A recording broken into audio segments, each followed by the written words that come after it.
nos puede afectar, si es que el espacio puede producir hormonas que nos ayuden o si el espacio puede sanar.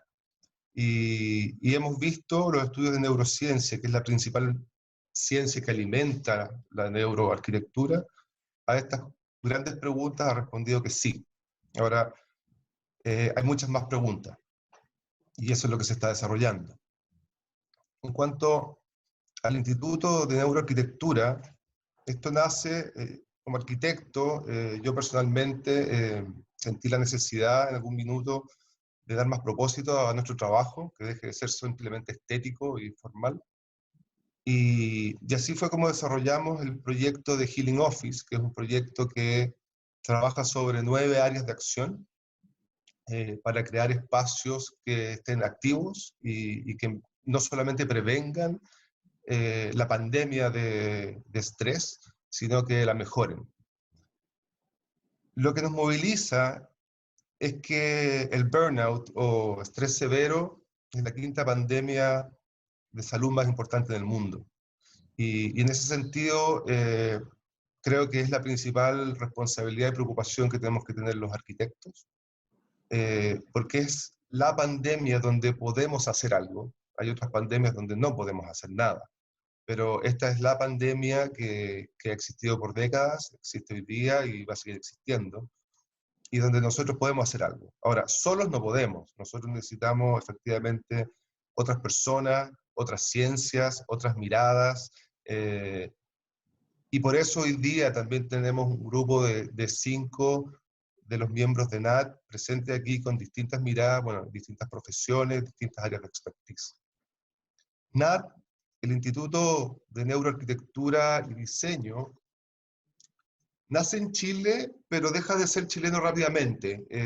Hoy día nosotros tenemos más de 16 profesionales que están presentes en 6 países y que voluntariamente han donado su tiempo y sus conocimientos para lograr este propósito. Y en ese sentido, lo primero que quiero hacer es agradecerle a todas las personas que están involucradas, porque sin ellos es imposible hacerlo. Eso es nada. Ok, muchas gracias, Pablo. Bueno, a mí una de las cosas más relevantes, obviamente, sabemos que estamos frente a un grupo multidisciplinario de distintos países y lo importante sería saber, en el fondo, preguntarle a cada uno qué es lo que los llevó a unirse a este equipo de neuroarquitectura y obviamente desde el expertise que brevemente conversamos al inicio con la mirada de cada uno. Y para responder esto me gustaría un poquito partir obviamente con las mujeres y preguntarle a Antonia respecto a esto. Bueno, yo sentí empatía con el proyecto principalmente por su interés de diseñar espacios saludables. Me parece fundamental en estos tiempos poder dedicar un tiempo importante de nuestro trabajo en ayudar a la salud de las personas.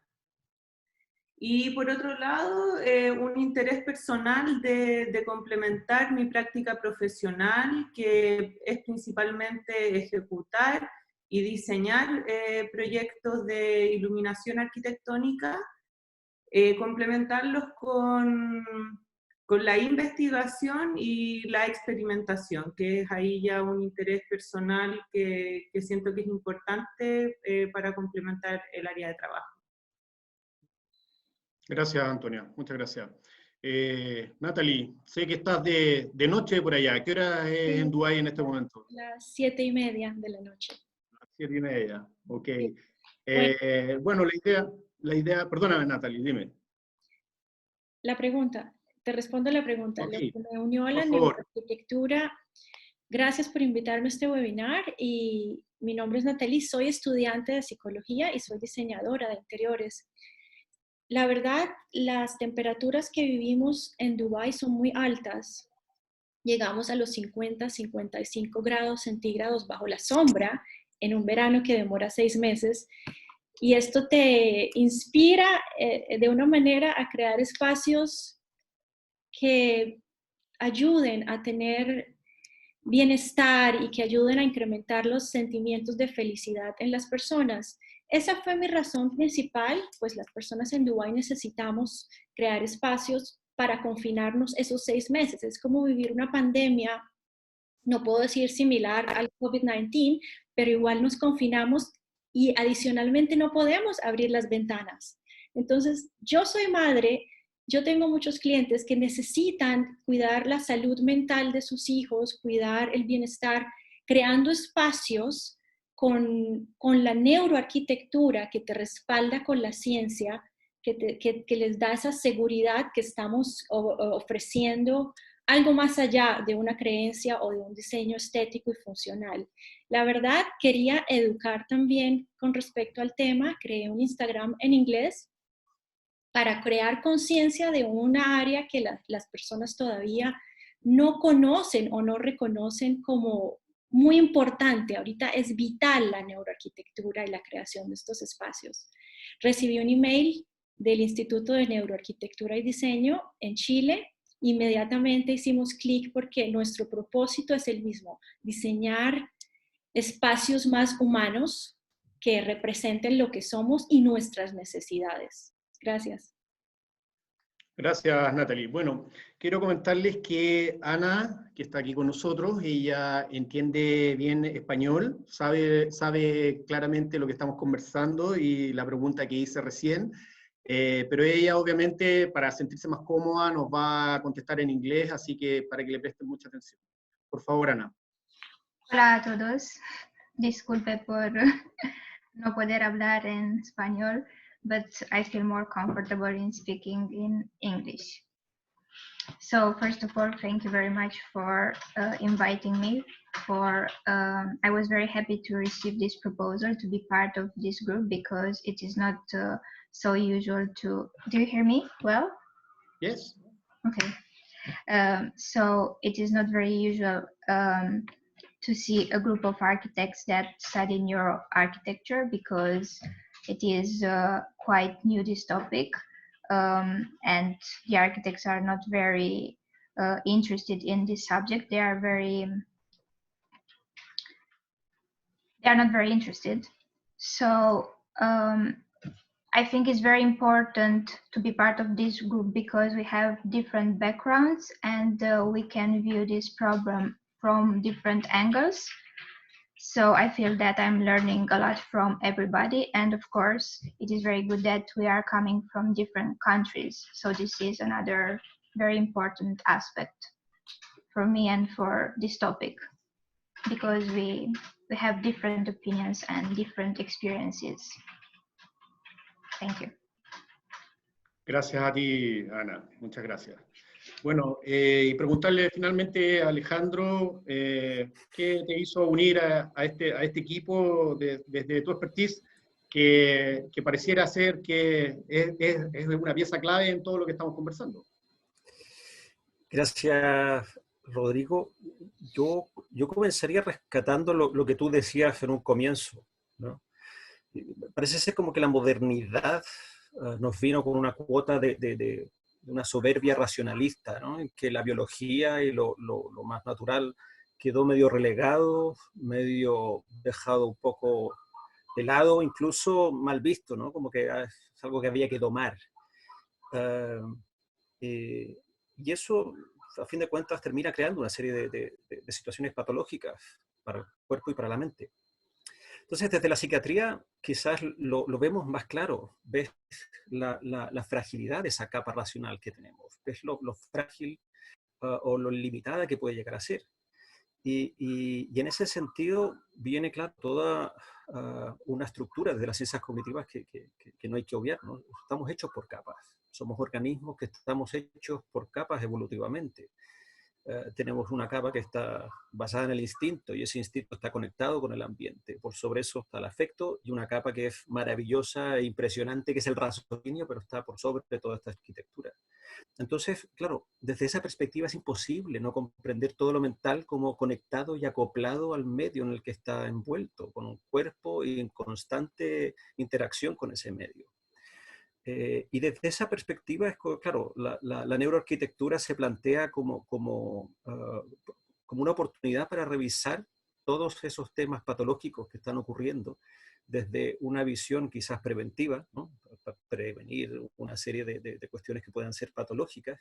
Y más interesante aún, incluso se podría plantear desde una perspectiva más terapéutica, incluso sanadora, ¿no?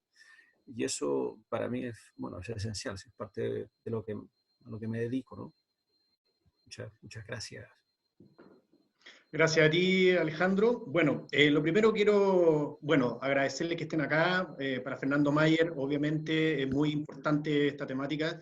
Es un tema al que nos estamos enfrentando. Como les dije al principio, el COVID creo que viene a ser un aumento del estrés adicional.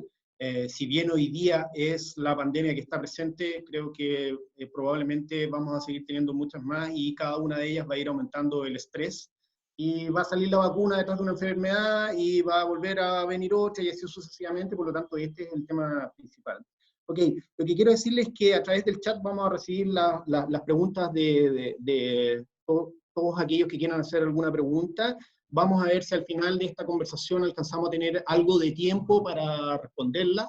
Y si es que logramos cumplir con los tiempos, perdón, si es que no alcanzamos a responderle al final, lo que vamos a hacer es que después les vamos a distribuir a todos las respuestas a sus preguntas para que lo sepan y las puedan hacer por chat.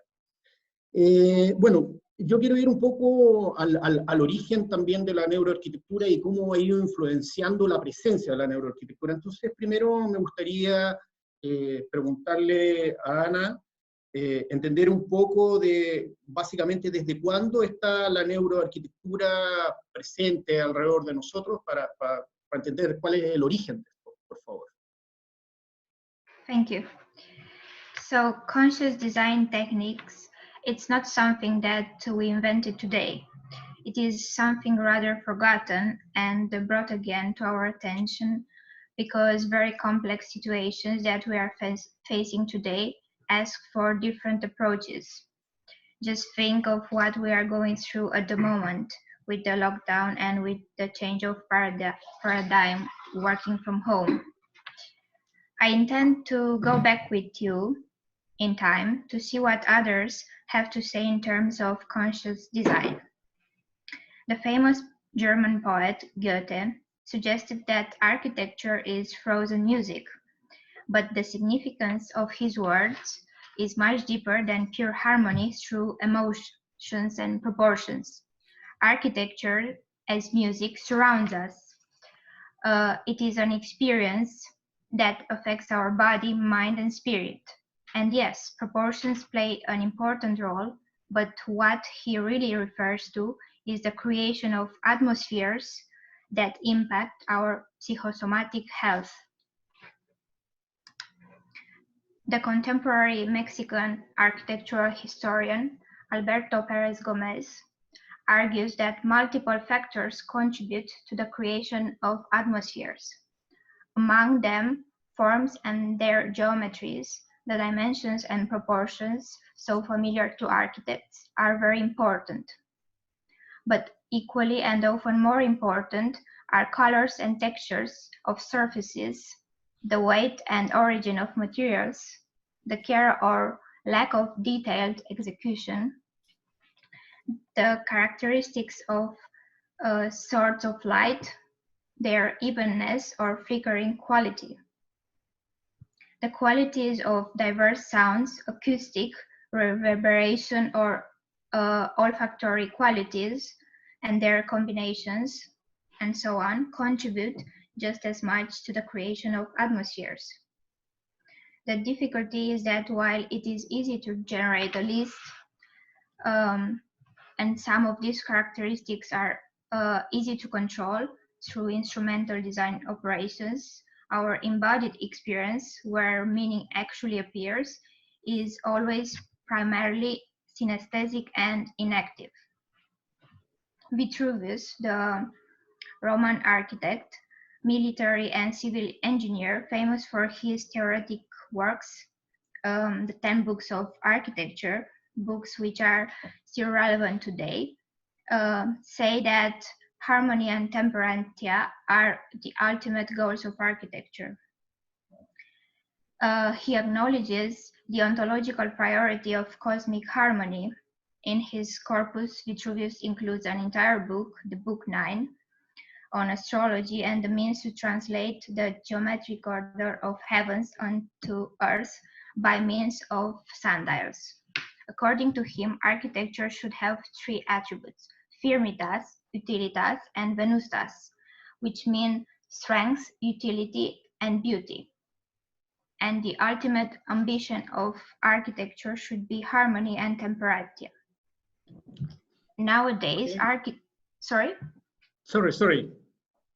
nowadays, architecture is more concerned with firmitas and utilitas, with strength and utility, money and time being two factors which influence this.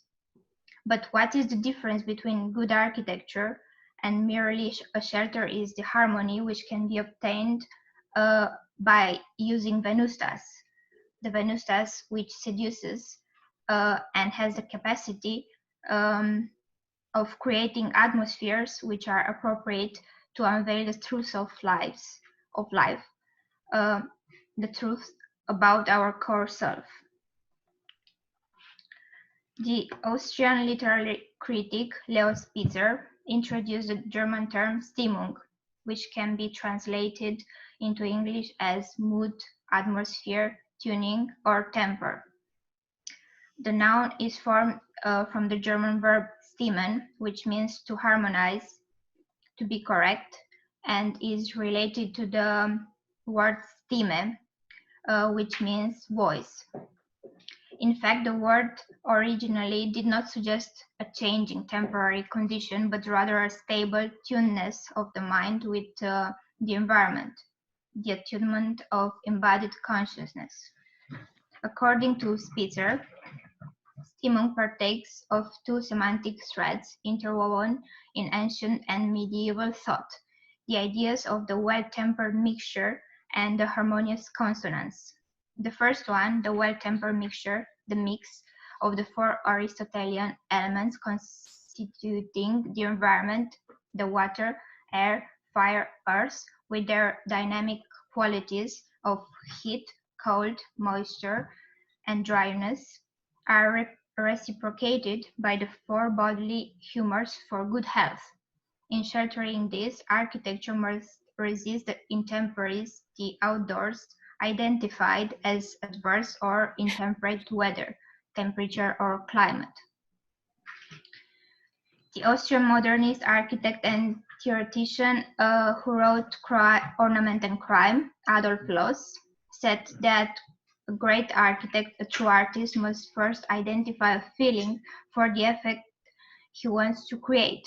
Appropriate effects such as fear and terror in a dungeon, divine awe in a church, or gaiety in a tavern must be clearly identified, and they originate in the material used and the form according to his opinion. The English Romantic painter John Turner, in a conversation with the Victorian art critic John Ruskin, said that the atmosphere is my style, but we must pay attention to this, not to be trapped in thinking that this has anything to do with a formal style, understood as a trend in architecture or historical category. Bare formal issues such as a cultural identity, regional differences, ideology, or marketing might contribute to such quality, but we cannot reduce architecture to formal categories such as simplicity versus complexity, as that would be reductionist and naive from our part. I think that is all from my part. Okay, Anna. I would still have many things to say, but I think I'm running out of time, so thank you. Okay, Anna, thank you. Natalie, bueno, te escuchamos hablar de los diseños intencionales y del uso de la empatía. ¿Nos podrías contar de qué se trata un poco esto, por favor? Sí. Los diseños intencionales son diseños que nos representan. Yo quiero referirme al arquitecto Juhani Palasma, finlandés, arquitecto y autor de muchos libros, y creó el libro llamado Los ojos de la piel, en un libro que te explica cómo los espacios estimulan tus 5 sentidos.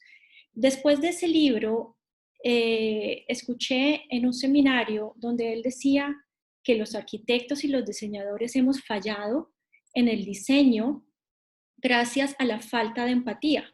Y eso me llamó la atención, pues quería entender, porque yo sentía que tenía intuitivamente esto, pero cuando él lo dijo realmente me llamó la atención. Él dijo, falta la empatía porque para nosotros los arquitectos y los diseñadores es mucho más fácil dibujar figuras geométricas que dibujar sentimientos, necesidades intangibles de las personas, trastornos mentales que hay que, por ejemplo, en los trastornos de autismo, las personas con trastorno de autismo necesitan no ser muy sobreestimuladas en los diseños. Entonces, ¿cómo se hace un diseño si no se conoce, si no hay empatía con esa persona o con las personalidades?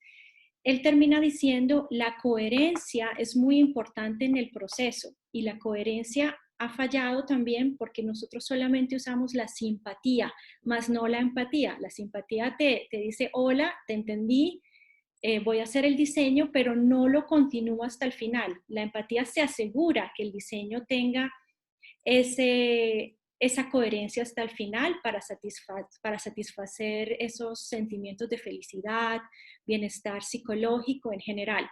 Por eso es muy importante hoy en día crear diseños intencionales y enfocarnos en la empatía usando la neuroarquitectura. Gracias. Ok, muchas gracias, Natalie. Ana, y un poco volviendo a lo que estábamos conversando, ¿crees que somos influenciados por el medio construido a medida que crecemos? O sea, ¿cómo nos va influenciando el medio en el que estamos? Yes, we are very much influenced by the environment that we live in, and I would like to continue what Natalie said about mirror neurons. In fact, the scientist who discovered them is Jacopo Rizzolatti from University of Parma, and I wanted to start my answering your question with a quote from his. He says that modern discoveries in the neurosciences show that special representation in the human brain is generated through experiences. And therefore, how can we not pay attention and give credit to the experiences that we had lived in our childhood? How does the brain influence our perception of the space? Everything is a matter of perception, both in life and in architecture. There is no good or bad, right or wrong. Only we can give meaning to things. By living a space, we create habits. We have a certain behavior. Research in neuroscience teaches us about the empathy and mirror neurons, which help us perceive with all our senses the environment, even though we are not conscious of it. But we should be conscious of everything that we perceive. I think this is one of the roles of neuroarchitectures, to teach us to be more conscious when we enter spaces, when we perceive spaces. If we live for certain years in the same environment, those memories remain ingrained in our embodied consciousness, especially when we speak about our first years of life, which are fundamental for our future life, because it is a time when we shape our personalities. When we encounter for the first time a space, we interpret it according to our past experiences, with what we are already accustomed to. This is why a certain space will be perceived differently by a person who grew up in Chile from a person who grew up in Romania. The universal law of the universe say that we attract the spaces that contain exactly what we contain inside, since everything is energy. We contain inside all our past experiences and memories from the childhood environment that we grew up in. So well-designed spaces are meant to find this bridge between our brain's perceptions and our outer world, the built environment. The neurological impact of environments was suggested by Richard Neutra in his pioneering book, Survival Through Design. And he said, today, design may exert a far-reaching influence on the nervous makeup of generations. This architect's assumption has been verified by science decades later, and Fred Cage, neuroscientist, claimed in 2015 that changes in the environment change the brain, and therefore they change our behavior. In planning the environment in which we live, architectural design changes our brain and our behavior. Okay. Do I have 2 more minutes? Or because no. 1 minute, please. Because I would like to end with a quote from Ioannis Parasma, because Natalie also mentioned him, and I think it's really important.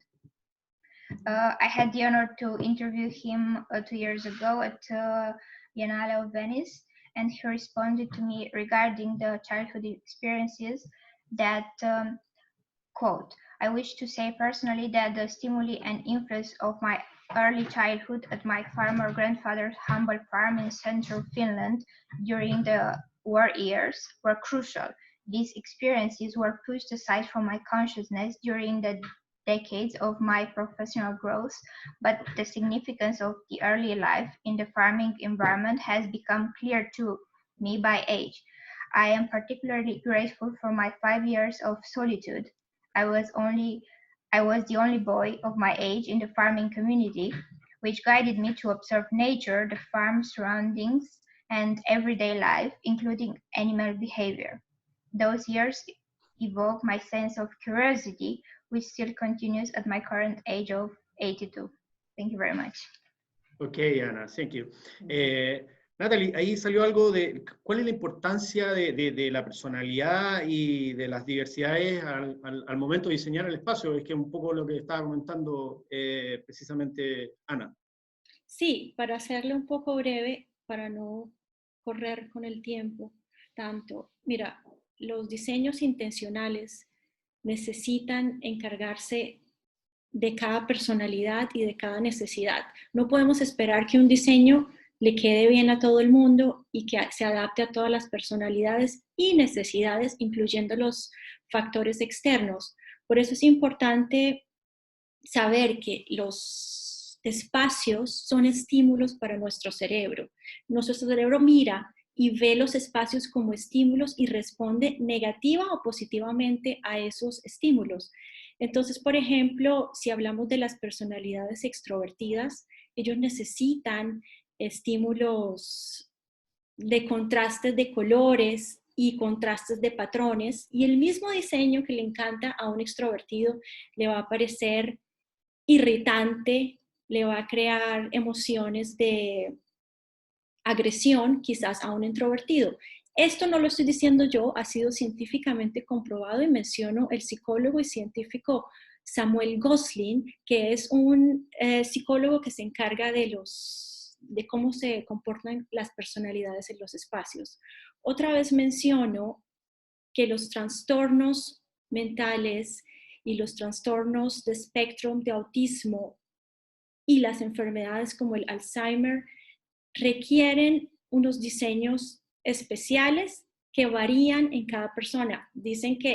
Se dice que hay que colocar colores claros, relajantes y fríos para las personas con espectro de autismo, pero si tú no sabes que esos colores van a fallar si tienes una pared con formas curvas o con patrones. Entonces tienes que saber cómo usar los patrones de la neuroarquitectura para no referirte quizás a esos colores sin saber que puede tener un efecto secundario en las personas. Gracias. Perfecto, Natalie, muchas gracias. Bueno, Pablo, ya que hemos hablado de las diferentes áreas de acción en los espacios para mejorar los espacios a las personas, ¿cuáles son, a tu juicio, las más fáciles de implementar? Porque siempre hay que pensar que muchas veces no tenemos lo suficiente para implementarlo todo. Entonces, me gustaría ver si tú puedes ahondar un poquito en ese tema. Sí, antes de responder en específico tu pregunta, creo que es súper importante, y quiero apoyar lo que dice Natalie. Creo que el concepto de neurodiversidad hoy día en los espacios corporativos es un tema fundamental. Hasta hace poco se hablaba mucho de inclusión, eh, de accesibilidad universal y general inclusión, pero creo que hoy día los espacios corporativos deben también hacerse cargo de eso. Hoy día está sucediendo y es muy importante. Yendo a tu pregunta, sí, hay muchas áreas de acción dentro de los espacios corporativos, desde la neuroarquitectura y otras ciencias. Sin embargo, algunas pueden ser de costos altísimos, o no altísimos, pero mayores costos para un proyecto, y en general hay proyectos que son no desde cero, sino que hay remodelaciones o ajustes, donde es más complicado poner en práctica estos principios. Y en ese sentido yo te diría que lo más fácil, casi costo cero, tiene que ver con los trabajos de color.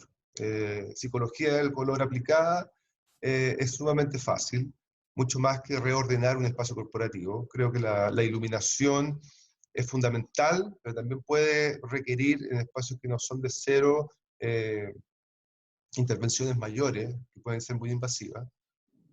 Y lo que es aplicación de patrones, creo que aplicación de patrones y biofilia en distintas formas puede ser algo que no es tan complicado de hacer. Y en ese sentido yo te diría que la aplicación de patrones, biofilia y color es lo más fácil sin tener un impacto importante dentro de una oficina que ya existe.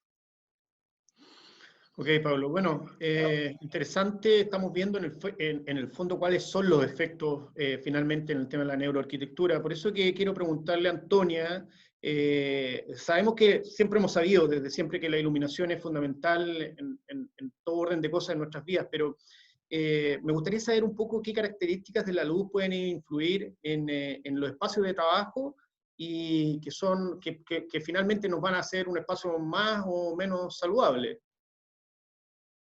Sí, cuando hablamos de luz, estamos hablando tanto de luz natural como de luz artificial. Y ambas son importantes y influyen en el diseño de un espacio de trabajo. El hecho de que la luz natural sea algo deseado puede ser demostrado con evidencia. Entonces yo partiría diciendo que la presencia de la luz natural efectivamente hace que un espacio de trabajo pueda ser más saludable. Después, otros factores importantes para que un espacio de trabajo sea saludable es lograr un confort visual. Y el confort visual puede lograrse de distintas maneras. Primero, con un correcto nivel de iluminación que me permita, según el requerimiento visual de la tarea de trabajo que voy a realizar en ese espacio. Entonces, un correcto nivel según el programa del espacio que estoy diseñando. Después también que haya un buen manejo de los contrastes de las superficies, principalmente de las superficies verticales, para evitar generar fatiga visual con contrastes altos y también con deslumbramiento. Se tiene que evitar el deslumbramiento que puede venir tanto de la luz artificial como de las ventanas y el ingreso de luz natural, tanto directamente de la ventana como la producción de patrones en la superficie. Y otra cosa importante es que haya un alto nivel de reproducción cromática, que la luz natural lo produce naturalmente, pero la luz artificial requiere tener un alto índice de renderizado de color para producir eso. Y hay un tema que creo que es importante considerar también si es que estamos considerando la luz artificial, cómo nos afecta en la salud de nuestros cuerpos, y es considerar las pantallas de los computadores, ya que estamos expuestos a las pantallas durante gran parte del día y son pantallas de luz, la mayoría de ellas luz LED, que están ingresando y por lo tanto afectando a nuestro sistema. Ok, interesante esto porque en el fondo aquí lo que estamos llegando es definitivamente al tema del estrés. Entonces aquí yo creo que sí hay algo importante que preguntarle a Alejandro, que nos comentes en el fondo sobre el estrés agudo y el estrés crónico, qué signos se ven en el ambiente o en las personas y cómo se relaciona esto con el espacio físico, que es lo que estamos conversando. Bueno, a mí me pareció primero rescatar, porque me parece súper interesante lo que hablaba la Anne y Natalie, porque hablan de armonía, ¿no? De armonía y de empatía del sistema de neuronas en espejos. Porque algo esencial, primero, que tiene que ver con el estrés, es que tenemos ritmos internos. Tenemos una serie de ritmos que van regulando una serie de funciones. Esos ritmos están acoplados a los ciclos naturales, ciclos solares, ciclos lunares, ciclos anuales, y están en constante ajuste según las condiciones del medio. Entonces el medio va ajustando estos ciclos a acercarse lo más próximamente a un ciclo natural, en términos evolutivos. Entonces, claro, estamos también evolutivamente programados para tener respuesta frente a cambios súbitos del ambiente. La más común o la más conocida quizás es la respuesta de estrés agudo. La respuesta de estrés agudo podría ser como una metáfora, a mí me gusta el jazz, como un redoble, un solo de batería cortito, ¿no? Hay una respuesta súbita, relativamente corta, impactante, que pone todos los recursos para intentar enfrentarte a ese estrés, que te puede matar o que tienes que huir, ¿no? En el caso del cavernícola viene un león de estos de dientes de sable, o te come o te lo comís tú. No hay mucha salida. Eso funciona bien y funciona relativamente sin mayor problemas. El problema es cuando el estresor comienza a ser más crónico y comienza a ser un estresor particular, que es un tipo de estresor del cual no es tan fácil ni huir, ni que tampoco puedes atacar. Entonces, claro, el organismo empieza a tener una tercera salida, que es que en el fondo, a nivel óptimo, parece ser que lo que mejor sale es medio hacerse el muerto, que es empezar a tener una serie de consecuencias biológicas un poco más a largo plazo, que implican cambios ya más patológicos. Empieza a bajar el metabolismo, pueden salir una serie de problemas a nivel metabólico, hay claros problemas en cuanto a la inmunidad, hay una baja en la inmunidad general, ¿no? Empiezan a aparecer síntomas ya más claros, y cuando la cosa ya es más crónica y se pierde, se desajusta totalmente el control o la ritmicidad del ciclo interno, y ya aparecen patologías mucho más evidentes, como son el burnout, por ejemplo, como son síndromes de fatiga crónica, como son síndromes más conocidos por los psiquiatras, como los trastornos adaptativos, trastorno depresivo mayor, trastornos de ansiedad, y eso evidentemente ya es problemático.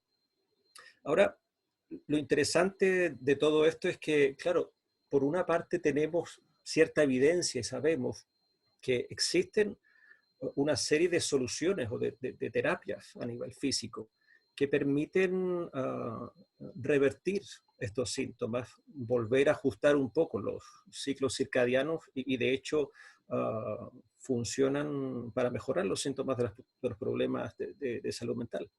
Dentro de las terapias físicas que conocemos, por ejemplo, sabemos que hay cierta evidencia que las ondas sonoras a baja frecuencia tienen algún impacto positivo. Hay bastante evidencia de que terapias que usan el calor, y hay un montón que casi que lo que más hay en cuanto a terapias físicas, estudios, sobre todo estudios nórdicos, ¿no? Que tienen un problema con la luz, de cómo terapia lumínica puede revertir aquella disfunción de los ciclos homeostáticos, incluso se usa como tratamiento antidepresivo o tratamiento de los trastornos adaptativos, y eso para mí tiene un particular, ¿no? Mira, muy interesante. Entonces, con eso volvemos un poco vuelve un poco a donde Antonia la pregunta, porque es interesante saber entonces qué ventajas o desventajas, por ejemplo, tiene utilizar una iluminación LED para lograr un espacio saludable, o sea, frente a qué estamos en ese sentido. Una desventaja que tiene la luz producida por la mayoría de los LED es que tiene una mayor intensidad en la radiación electromagnética de los azules, y específicamente la cercana a los ultravioleta. Está demostrado que puede producir una degeneración paulatina de la mácula, que es una porción de la retina que no se regenera y que podría eventualmente producir ceguera. También esto puede producir fatiga visual y estrés visual.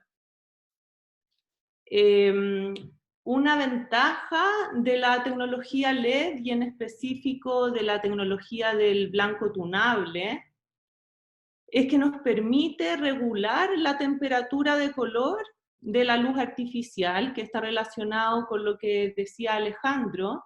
Entonces nosotros podemos controlar y programar esta temperatura de color haciendo que imite el ciclo diario del cambio de temperatura de color que existe durante el día.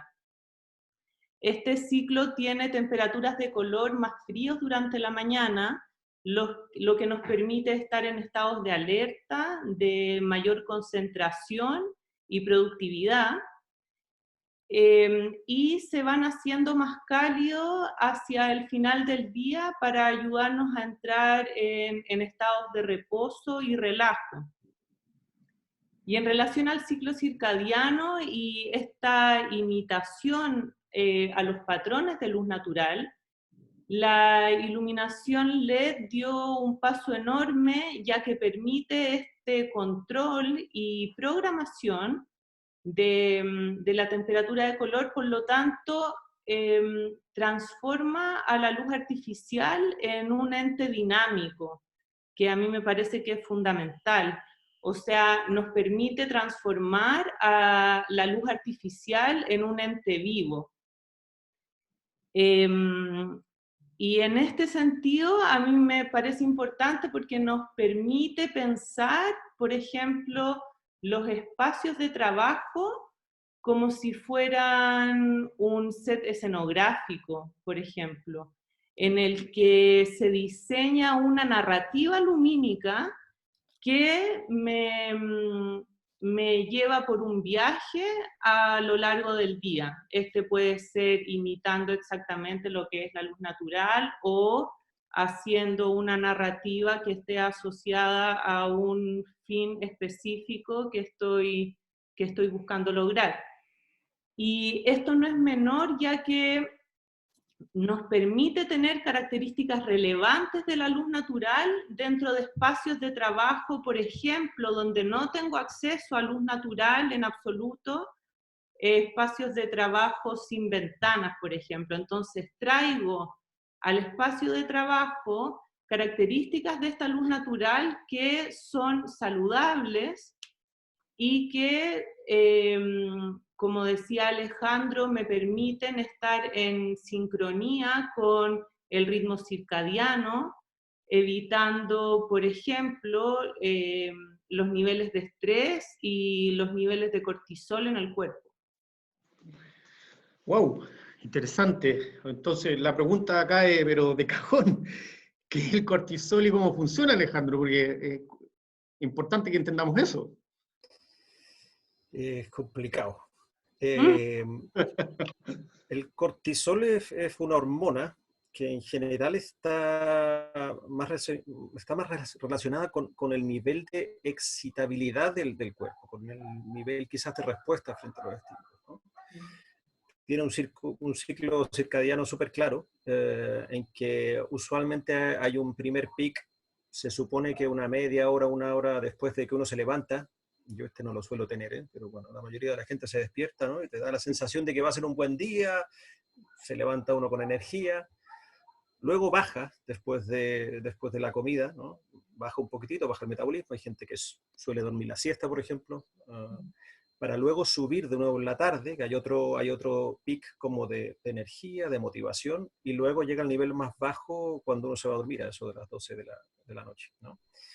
Y ese ciclo está ajustado por una serie de estructuras que es lo que llamamos el eje hipotálamo-hipófisis cortical, ¿no? Que está involucrado el hipotálamo, que es una estructura del mesencéfalo, la hipófisis, la glándula hipófisis, y luego las glándulas suprarrenales, que es donde se secreta el cortisol, ¿no? Pero lo interesante es que las estructuras que están por encima y que van actuando y que van creando este ritmo, van gobernando un poco la salida del cortisol. Sobre todo el hipotálamo recibe información, integra información sensorial de todas las estructuras del sistema nervioso central. Dentro de lo más interesante, primero, hay una vía directa de la retina al hipotálamo, o sea, la luz llega directamente al hipotálamo, ¿no? Con una influencia directa en la ciclicidad de la producción y del ajuste del ciclo del cortisol. Luego también hay bastante información que se integra de la amígdala y del hipocampo, que son estructuras que tienen que ver con los contenidos afectivos, por una parte, la amígdala sobre todo, el afecto que te genera el entorno, la calidad afectiva del entorno. Y el hipocampo tiene que ver más con otras características del entorno también que hacen relación con si es un entorno seguro o no, si tiene elementos que podrían ser potencialmente peligrosos o no. Toda esa información llega al hipocampo, al hipotálamo que va regulando un poco el ciclo del cortisol, ¿no? Entonces, sabemos, bueno, que la mayoría, un poco lo que comentaba antes, ¿no? La mayoría de los estados de estrés crónico generan una disfunción de este eje.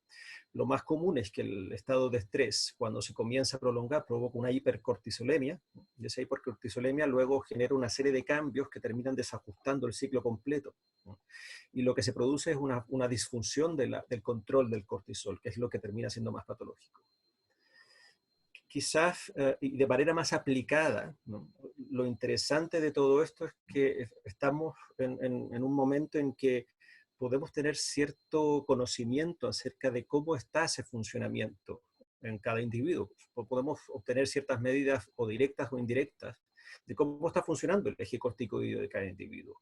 Y eso sí que te permite tener cierta información que puede ser relevante, ¿no? Por ejemplo, a la hora de hacer alguna intervención de cara a intentar bajar el nivel de estrés, te permitiría saber si tiene un impacto en el nivel de cortisol o en el funcionamiento del eje corticoideo.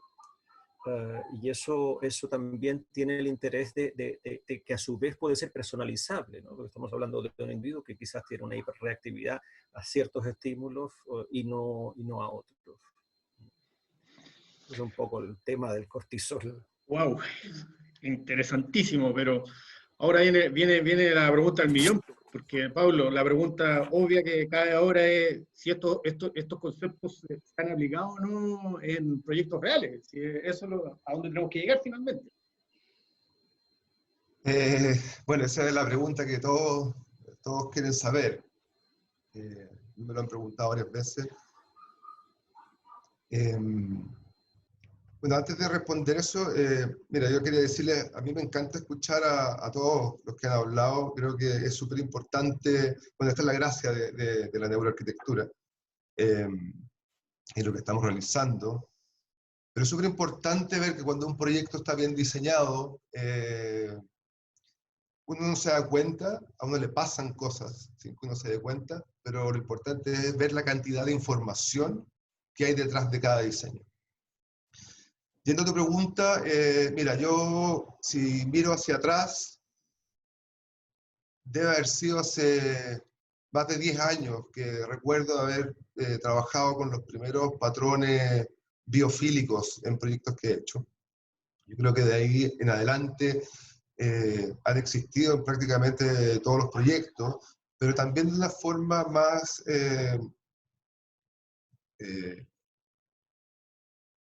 no consciente, sino que ha sido bien intuitivo. En los últimos años, producto que estamos más interesados en el tema y hemos estudiado, estamos trabajando ya sin cesar en aplicar todos los conocimientos que estamos hablando. Como dice Ale, nosotros estamos preocupados de bajar el cortisol y hemos visto distintas áreas de acción. Lo mismo que dice, bueno, Natalie tiene mucha razón, la parte psicológica es tremendamente importante, aunque nos cuesta muchas veces decirlo, porque los clientes muchas veces tienen su resistencia a cosas más blandas. Pero para contestarte, nosotros, bueno, a nivel global hay muchos proyectos. Yo personalmente tenemos un proyecto terminado recientemente que tiene muchas de estas áreas aplicadas, que es un hotel que hicimos en Santiago, que se llama el Hotel Novo. Y tenemos 2 proyectos más en curso. Lamentablemente no puedo decir el nombre porque tenemos un Non-Disclosure Agreement, que es un acuerdo de confidencialidad que no podemos violar, pero sí les puedo contar que con Antonia estamos trabajando en un proyecto, que no puedo decir su nombre, pero es una compañía de tecnología muy famosa, que generalmente está en la vanguardia del diseño, y estamos haciendo un proyecto muy interesante donde se está aplicando la iluminación dinámica, que ha sido fantástico.